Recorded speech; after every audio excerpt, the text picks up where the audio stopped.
Mesdames et messieurs, bienvenue à ce nouveau numéro de Bonimboka sur Kabali Solo.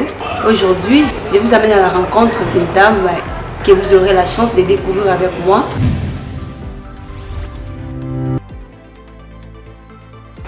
Madame Pedroel Kabea, bonjour. Bonjour Boissin Samba, bonjour à tous ceux qui vont nous suivre à travers cette émission.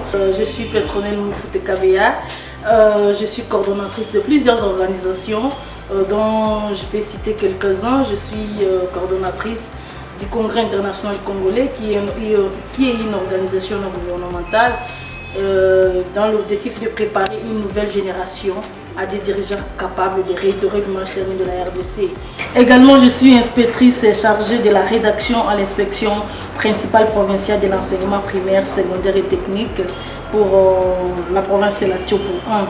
Donc, je suis dans plusieurs choses à la fois, juste une manière pour nous de donner le goût. Entre autres, je suis conférencière et mentor dans plusieurs autres. Donc pour la jeunesse boyomaise et surtout pour les jeunes filles qui veulent devenir de leaders comme nous. Comment vous faites pour gérer toutes ces affaires? Comment vous vous démenez? Vous devenez comment? Ok, merci pour la question. Dans la vie, il y a toujours un adage qui dit vouloir c'est pouvoir. Il faut savoir gérer le temps. Lorsque je m'arrange toujours le matin. Je sais que le matin je suis à l'inspection. Là je suis la rédactrice en chef. Je sais comment le matin je vais aller là-bas, je m'arrange, je fais autre chose. Dans la coordination, je sais que si nous avons des activités comme aujourd'hui, nous sommes avec vous dans l'organisation de l'État, la présentation de cette émission. Il faut avoir la confiance en soi pour savoir comment s'organiser dans la vie. Parce qu'on dit le temps est précis, après l'heure ce n'est plus l'heure. Et avant l'heure ce n'est pas l'heure. Donc c'est une manière de gérer votre temps. Ne pas vous livrer dans des futilités, savoir ce que vous faites avec objectivité, ça vous permettra d'être bien organisé dans la vie. Vous avez dit l'autre fois que vous êtes aussi mère.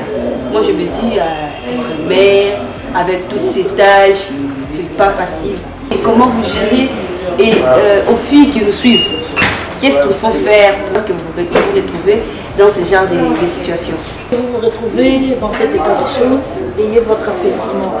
Ce qui manque aux filles d'aujourd'hui, c'est l'objectivité dans la vie et la détermination.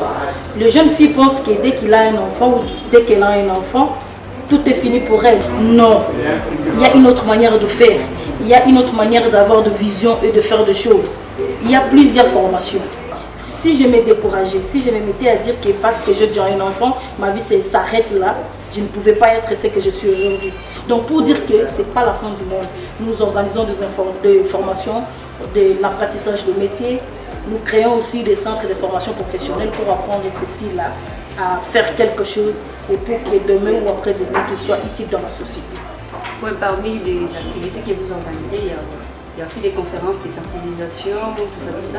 Certainement, d'ailleurs, nous venons de lancer une vaste campagne de sensibilisation sur le leadership féminin, le veille patriotique et l'engagement citoyen. Ça, c'est pour réveiller la conscience et aussi dire aux jeunes filles, ils doivent beaucoup étudier, ils doivent bosser, pour être de grandes personnalités demain.